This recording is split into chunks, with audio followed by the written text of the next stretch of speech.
Welcome to the Jill on Money Coronavirus Market Update. It is Monday, September 7th, Labor Day.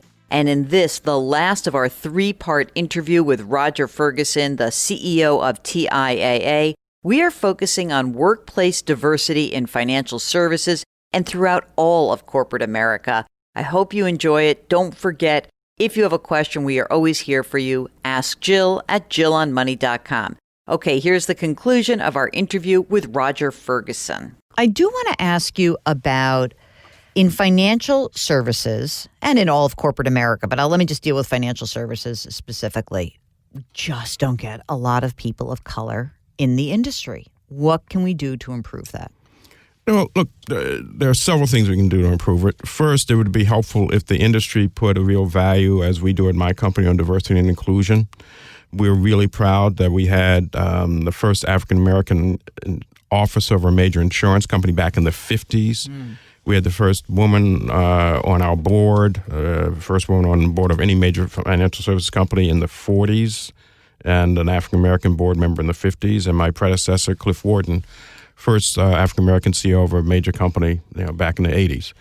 So first thing the industry needs to do is recognize the value of diversity and inclusion and really drive that consistently. And we hear more of that. Secondly, frankly, within the African-American community, increasing the level of financial literacy. And so that we have individuals who understand the world of finance. My company just did something called the PFIN Index. It was a financial literacy index. And what we discovered is among white Americans, they got about half the questions, 55% of the questions right. African Americans, about 38% of the questions right. And so we need to make sure that the community is creating more financial literacy as well. And so it's a little bit of supply and demand. And as you say, I'm an optimist, so I'm continuing to be optimistic in this space as well. What do you think about hard quotas? Because you're friends with, you worked for a big, Swiss insurer, but they're European companies, and certainly in Germany there are some mandates about board and C-suite. So what would that look like in the United States? I don't think we're going to go there. It's just not who we are. It's not what we believe in.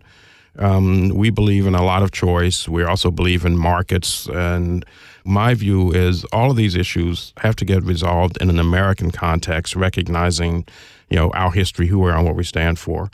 And the good news is I observe that across boards, across major companies, there really is a hunger for more diversity and more inclusion. And in part, we're starting to recognize that, diversity leads to better market outcomes. There's more and more data that shows that companies that have diverse boards, particularly in this case with women on the boards, end up having a better total shareholder return, a better performance in the market. And so you start to get a reinforcing system. You have a very interesting board membership portfolio yourself, including Alphabet, Google, General Mills, and the International Flavors and Fragrances located across the street, which is so bizarre. But didn't they just sell? IFF is across the street. No, we haven't sold. They've announced a transaction, but it's not a sell. So let's talk a little bit about Alphabet and tell us all the dirt about what's going on there. Okay, no, you can't do that. Well, all right, so let's talk about your view on regulation of the technology sector, because you come from such a highly regulated universe, financial services, and you were essentially a regulator. And your wife was a former regulator. Right. So my wife was indeed an SEC commissioner. So thanks for mentioning Annette Nazareth. She's spectacular. And so, look, I think the question of how we regulate tech is one that we have to handle very carefully in the following sense. We know, and you heard me talk about it earlier, that technology has the potential to create a phenomenal economy and a phenomenal future. And frankly, we know that they're going to experiment, they're going to make some mistakes, they're going to be successful in other places as well. And to be fair, we also know that there's a little bit of geopolitics about this. There's, Western-oriented tech companies, and there are, tech companies from China, and you can see already a little tension back and forth there. And so I'm sure there will be a call for regulation. I'm sure there will be places where that will make a lot of sense. From my standpoint, it's get the balance right so that we don't overly regulate and drive out creativity, and also that we don't sort of misinterpret the growth of these companies as being anything other than the fact that they've had phenomenal success with brand new ideas that people have flocked to. And so that's going to be the challenge. I'm a little concerned that the tech world says, oh, you can't stifle our creativity because, it won't work. And clearly, we need smart regulation. We don't need insane regulation, but to push back on it so much seems sort of insane. So look, let me agree fully with you that we need smart regulation. Let me agree fully with you that the tech industry has to figure out when and where and how to embrace regulation so that it doesn't seem like we're just, the industry is just giving the stiff arm to regulation. Let's also be clear, the tech industry has to say, look, there are places where we didn't do so well. Right. And so maybe we need government help to figure out how to stay on the straight and narrow. And so my view, as always, is trying to get down that middle path where, let's be smart about regulation. Let's recognize, have the industry do the mea culpas where they have not done so well. But let's also have the regulators understand that while the government has many great powers and has helped drive technological innovation, think about DARPA, et cetera, there's a lot of innovation that has to go on without having the government regulate it until we understand how it's going to work. And so let's find that middle ground where the tech industry says, sure, there are places we haven't done so well, we probably should be regulated.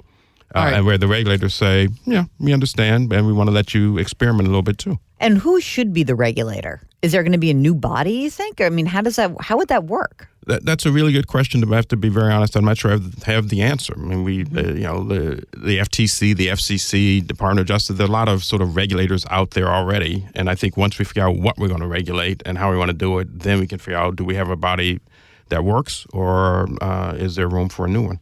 Before we let you go, and we are going to let you go. I could talk to you for hours. This is great. We started the program. I asked you your best career or financial decision. What's your worst? Wow, that's a great question. I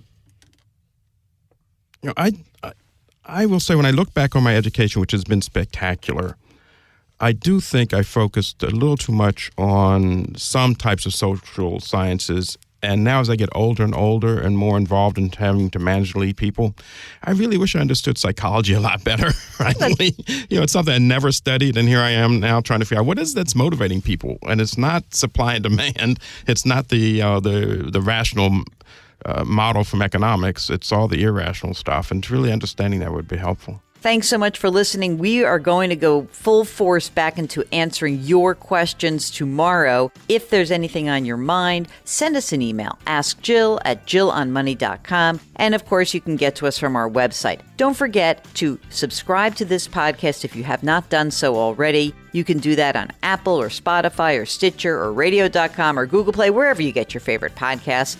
And we sure would appreciate a rating or a review if you have some time.